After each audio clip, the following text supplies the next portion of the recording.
नमस्कार आप सभी को नवनीत योगा यूट्यूब चैनल में मैं आपका फिर से स्वागत करता हूं। आज की इस वीडियो से हम सीरीज़ लेके जा रहे हैं प्रीवियस ईयर क्वेश्चंस की। तो चलिए 2017 यूजीसी नेट का प्रीवियस ईयर क्वेश्चन पेपर आज की इस वीडियो से सॉल्व करते हैं। तो सबसे पहला क्वेश्चन श्रीमद् भगवद गीता से दिया जा रहा है कि भगवद गीता के किस श्लोक में समत्वम योग उच्यते का वर्णन है। योग की परिभाषा श्रीमद् भगवद गीता में दी गई है दूसरे अध्याय के 48वें श्लोक में। 50वें श्लोक में दी गई है योगः कर्मसु कौशलम, और तीसरी परिभाषा छठे अध्याय के 23वें श्लोक में दी गई है कि दुख के संयोग से वियोग की जो अवस्था है वो क्या है, योग है। दूसरा क्वेश्चन दर्शनों से लिया गया है, आस्तिक दर्शन से कि सांख्य दर्शन के प्रणेता कौन है, प्रवर्तक कौन है, कपिल। उसके अलावा न्याय दर्शन के गौतम, वैशेषिक दर्शन के कणाद और पूर्व मीमांसा के जैमिनी बताए गए हैं। षड दर्शनों से क्वेश्चन ये लिया गया है, यूनिट फर्स्ट से क्वेश्चन बनता है ये। उसके बाद चौथी यूनिट से क्वेश्चन पतंजलि के अनुसार योगी का कर्म कैसा होना चाहिए, अशुक्ल कृष्ण होना चाहिए। मैंने पहले इसमें लगा रखे हैं क्योंकि मैं सोल्व कर रहा था तब मैंने इसमें लगा दिए थे बुक में, तो चलिए आपके लिए इजी भी हो जाएगा। और उसके अलावा बाकी जो 3 प्रकार के कर्म हैं, अच्छे बुरे, अच्छे और बुरे, ये बाकी 3 प्रकार के लोगों के पाए जाते हैं जो सामान्य व्यक्ति होते हैं।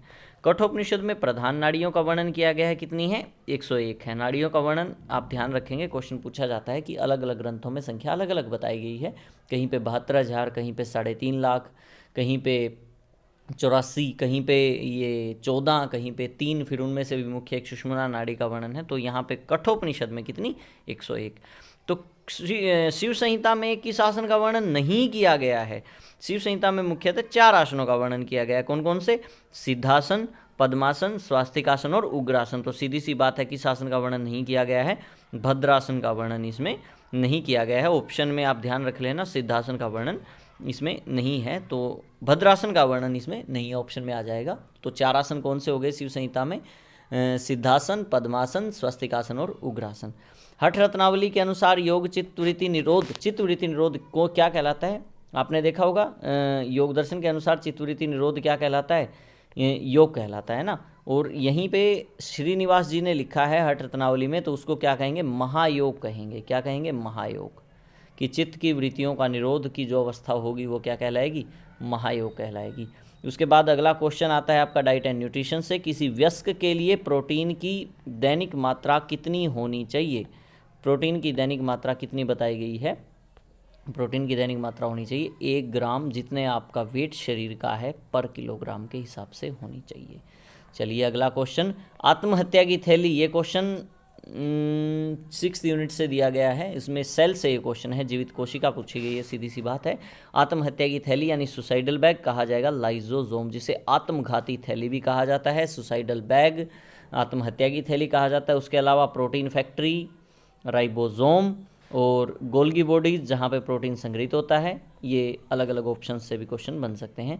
पंचकोश की अवधारणा किस उपनिषद में है, बिल्कुल इजी क्वेश्चन। पंचकोश की अवधारणा तैत्तिरीय उपनिषद से दी गई है। इसमें 5 कोश कौन कौन से हैं, वो 5 कोश हैं, अन्नमय कोश, मनोमय, प्राणमय कोश, मनोमय कोश, विज्ञानमय कोश और आनंदमय कोश। सबसे बाहरी कोश होता है अन्नमय कोश, उसके बाद अंदर जाते हुए आनंदमय कोश जो आत्मा के स्तर तक बताए गए हैं। और इसी में भृगु और वरुण का संवाद भी है जो इन कोश की अवधारणा को और भी प्रगाढ़ करता है।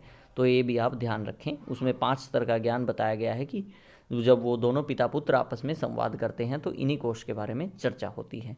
तो चलिए, मनोविज्ञान किसका वैज्ञानिक अध्ययन है, ये अच्छा क्वेश्चन बन गया कि ये आपका साइकोलॉजी से क्वेश्चन है कि मनोविज्ञान किसका है। वैसे तो अगर डेफिनेशन आप देखोगे साइको प्लस लोजोस को जोड़ोगे तो ये आत्मा का विज्ञान है, लेकिन आज के समय में ये किसका बन चुका है, मानव व्यवहार और मानसिक प्रक्रिया का, कि आपका व्यवहार कैसा है। ठीक है, तो ये कैसा हो गया, वैज्ञानिक अध्ययन किसका, व्यवहार और मानसिक प्रक्रिया का हो गया। अगला क्वेश्चन ये ट्रिकी क्वेश्चन है, आयुर्वेद के अनुसार जीवन के 3 स्तंभ कौन से हैं। आयुर्वेद के जिन 3 स्तंभ पूछे गए हैं, तो स्तंभ कौन से होंगे, वात, पित्त और कफ। तो ऐसे ही आपने स्वस्थ वृत्ति में देखा होगा कि आयुर्वेद के 3 उपस्तंभ कौन से हैं, तो आहार, निद्रा और ब्रह्मचर्य। ये क्या हो जाएंगे, 3 उप स्तंभ हो जाएंगे, और स्तंभ कौन से हो जाएंगे, वात, पित्त और कफ हो जाएंगे। चलिए, कि योग शिक्षा के उद्देश्य का केंद्र क्या है। योग शिक्षा के उद्देश्य का केंद्र कभी भी केवल नहीं हो सकता, जैसे ऑप्शन में है ना, केवल ज्ञान, केवल शक्ति, केवल सामाजिक संबंध, बल्कि सर्वांगीण विकास। इन सब से बढ़ के जो हर एक पक्ष को, चाहे वो शारीरिक हो, चाहे वो मानसिक हो, चाहे वो आध्यात्मिक हो, इन सबको वो कंप्लीट करता हुआ चले। तो चलिए अगला क्वेश्चन, क्वेश्चन नंबर 13, कपालभाति के लिए कौन सा कथन सही है? कपालभाति आपका पहली बात तो शोधन क्रिया होता है ना, शोधन क्रिया है, और षटकर्मा में जो छठा अंग है वो कपालभाति होता है। और कपालभाति में हम बेसिकली करते क्या हैं, केवल और केवल प्रश्वास पे ध्यान देते हैं, है ना, श्वास अंदर लेने पर ध्यान नहीं देते। नाभि को जैसे ही हम पीछे स्ट्रोक करवाएंगे तो क्या हो जाएगा, अपने आप श्वास बाहर आएगा। तो इसमें एलिमिनेशन से अगर इसको करें तो प्रश्वास और निश्वास, ये ऑप्शन कट गया। केवल प्रश्वास निष्क्रिय है ऐसा है नहीं है, और निश्वास निष्क्रिय ऐसा नहीं हो सकता, क्योंकि निश्वास निष्क्रिय नहीं होता, कुछ ना कुछ तो श्वास बचता ही है। एक ऑप्शन है कि हमें ध्यान किस चीज़ पे देना है, प्रश्वास निष्क्रिय है, तो इसलिए इसका आंसर ये बन गया। अगला क्वेश्चन पतंजलि पर योग दर्शन से फिर से आ गया कि समाधि की सिद्धि की विधि कौन कौन सी है? तो दो विधि कौन कौन सी बताई गई हैं। एक तो होता है समाधि की सिद्धि की विधि, तो कौन कौन सी बन जाएंगी इसमें? ऑप्शंस क्या क्या है? प्राणायाम, प्राणायाम के दो फल होते हैं, वो किसी भी प्रकार से समाधि की सिद्धि नहीं करवाते हैं, है ना, कि प्राणायाम और प्रत्याहार इंद्रियों का अंतःकरण करवाता है प्राणायाम। और इसके अलावा दो बच गए, कौन कौन से? अभ्यास और वैराग्य। अभ्यास और वैराग्य जैसा आपको पता ही है पहले ही, ये तो सीधा सीधा आंसर बन ही जाएगा, सी इसका आंसर है ना, क्योंकि उसमें बताया ना कि चित्त की वृत्तियों का निरोध करने के लिए, योग सिद्ध करने के लिए चित्त की वृत्तियों का निरोध किससे होगा? बोला इन दो चीज़ों से होगा।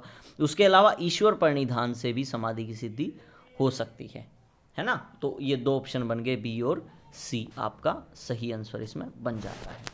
अगला क्वेश्चन, निम्नलिखित में से किन मौसमों में नए योगाभ्यासियों को शुरुआत करना चाहिए? ये क्वेश्चन आपका घेरंड संहिता में बहुत अच्छे से वर्णन है।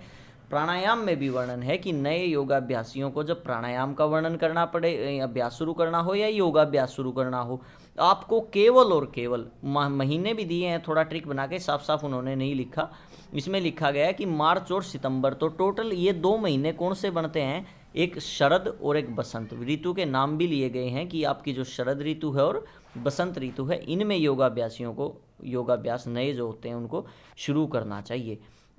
हठ रत्नावली में वर्णित कुंभकों के प्रकार हैं, कौन कौन से कुंभकों के प्रकार हैं? मैं आपको बता दूं, हठ रत्नावली एकमात्र ऐसा ग्रंथ है श्रीनिवास जी ने जो लिखा जिसमें 9 प्राणायाम का, 9 कुंभकों का वर्णन किया गया है। कितने कुंभकों का वर्णन? 9 कुंभकों का उनमें वर्णन किया गया है। तो कौन कौन से कुंभकों का इनमें वर्णन है? भस्त्रिका, भ्रामरी, केवली, भुजंगीकरणी, और उसके अलावा शीतकारी और शीतली, यानी मूर्छा और प्लावनी का इनमें वर्णन नहीं है। इन 2 का वर्णन कहाँ पे कहा गया है? इन 2 का वर्णन दिया गया है इसमें, क्या कहते हैं उसको, हठ प्रदीपिका में वर्णन इनका है। हठ प्रदीपिका में टोटल कितने हैं? 8 हैं। वो 8 कौन कौन से हैं ये आप बिल्कुल ध्यान में रखें। जैसे अगर आपने हठ प्रदीपिका, घेरंड संहिता और हठ रत्नावली, इन 3 मुख्य ग्रंथों के भी अगर सब आपको टिप्स पे हो जाते हैं ना, जैसे सूर्य वेदी, उज्जयी, शीतकारी, शीतली, भस्त्रिका, भ्रामरी, मूर्छा और प्लावनी, ये किसके हैं? हठ प्रदीपिका के हैं। और घेरंड संहिता के सहित सूर्य वेदी, उज्जयी, शीतली, शीतकारी उसमें नहीं है, भस्त्रिका, भ्रामरी, मूर्छा और केवली। तो ऐसे ही आपको 9वां भुजंगीकरणी प्राणायाम उसमें दिया गया है। तो ऐसे ही आपको, अगर आप हठ रत्नावली के ध्यान रह जाते हो, आप 2 नंबर आपके अच्छे से सिक्योर कर सकते हैं। चलिए इसी के साथ हम चलते हैं 17वें क्वेश्चन पे कि फैट सोल्यूबल, वसा तुल्य घुल्य, यानी वसा में घुलनशील विटामिन कौन कौन से हैं? एक आप ट्रिक याद रख लें कि फैट सोल्यूबल कौन से होते हैं और वाटर सोल्यूबल कौन से होते हैं। आप बस इतना ध्यान रखें कि वाटर सोल्यूबल जो होते हैं वो केवल बी और सी होते हैं। उसके अलावा जितने भी बच गए, यानी ए, डी, ई और के, राइटिंग ऐसी अजीब सी आ सकती है इसमें, मैनेज कर लेना थोड़ा। ए, डी, ई और के ये कौन से हैं? ये फैट सोल्यूबल हैं। तो चलिए अब इसमें ध्यान से देखेंगे हम कौन कौन से बच गए। ए, डी, ई और के मैंने बताया ना आपको, तो वो एक तो ये रहा ए और ये रहा, एक तो आपका हो गया ए और एक रहा डी। तो ऑप्शन ए और डी, ऑप्शन का नंबर भी ए और डी ही है, तो केवल ए और डी आपके कौन से हो गए? फैट सोल्यूबल हो गए। चलिए, कफ प्रकृति के व्यक्तियों के लिए आहार के कौन से प्रकार लाभदायक हैं? कि जो कफ प्रकृति के जो व्यक्ति रहते हैं उनके लिए कौन सा आहार उनको लेना चाहिए? आहार की प्रकृति का मैं एक वीडियो पक्का डालूंगा, तो उसमें बोले जा रहे हैं कि कौन से लाभदायक हैं, उनके लिए कौन सा चाहिए? बी और सी, यानी रूखा और लघु, क्योंकि अगर स्निग्ध रखेंगे, स्निग्ध तो पहले ही उनके अंदर कफ की मात्रा ज़्यादा है और कफ पहले ही गुरु होता है, तो इन्हें 2 प्रकार के भोजनों से बचना चाहिए। तो उन्हें कौन से भोजन लेने चाहिए? लघु और रूखा भोजन उनको लेना चाहिए, थोड़ा रुक्ष आहार उनको लेने चाहिए। तो चलिए 19वां क्वेश्चन, हठ प्रदीपिका के अनुसार योगाभ्यासी के लिए कौन से खाद्य पदार्थ अपथ्य हैं? हठ प्रदीपिका के अनुसार अपथ्य यानी एक जबरदस्त ट्रिक के साथ डाल देंगे कि कौन कौन से अपथ्य हैं हठ प्रदीपिका के अनुसार। दधी, तक्र, कुलत्था, कोल, ये था ना, तो सीधी सी बात है ऑप्शन हमारा यहीं से बन गया। दधी तक्र से ही दही और तक्र यानी ए और सी, तो ऑप्शन ए हमारा सही हो गया। 20वां क्वेश्चन, नेत्र विकारों की शुद्धि के लिए क्या चीज़ें लाभदायक नहीं है?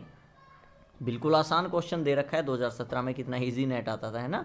वस्ती और नौली, सीधी सी बात है, त्राटक तो आंखों के लिए होता ही है और नेति तो होती है उधर जत्रु रोगों के लिए, और आंखों को दिव्य दृष्टि प्रदायक करने वाला बताया भी गया है अलग अलग जगह पे इन दोनों को ही। तो क्या हो जाएगा ये कि ये दोनों क्या हो जाएंगे? बी और डी नहीं होगी लाभदायक, और ये 2 हो जाएंगी। तो आप ये दोनों चीज़ें ध्यान रखें। तो आज की इस वीडियो में हम टोटल 20 ही क्वेश्चन करेंगे, अगली वीडियो में इसका बचा हुआ पार्ट हम लेके आएंगे। तो आप सभी से अनुरोध है कि आपका कुछ तो काम आएगा, क्योंकि आपको इधर उधर ना भागना पड़े। कोई भी प्रीवियस ईयर क्वेश्चंस करने के लिए आपको एक ही स्क्रीन पे एक बार बैठ के आपको जितने आज तक प्रीवियस शुरू हुए हैं वो सारे के सारे आप 2 ढाई 3 घंटों में सारे के सारे सोल्व कर दें, क्योंकि प्रीवियस ईयर्स का कहीं ना कहीं एक अच्छा क्राइटेरिया रहता है आने वाले एग्जाम्स के अंदर, और आइडिया आपको हो जाता है कि कैसे क्वेश्चंस आपको पूछे जाते हैं। तो कंसेप्ट क्लियर से पहले या बाद में आप इनको अध्ययन कर सकते हैं। तो आप सभी को मेरा दोबारा नमस्कार। इस वीडियो को लाइक करें और सब्सक्राइब करें चैनल को। आपका एक एक सब्सक्राइब हमारे लिए बहुत आवश्यक है। तो पुनः आप सभी को मेरा नमस्कार।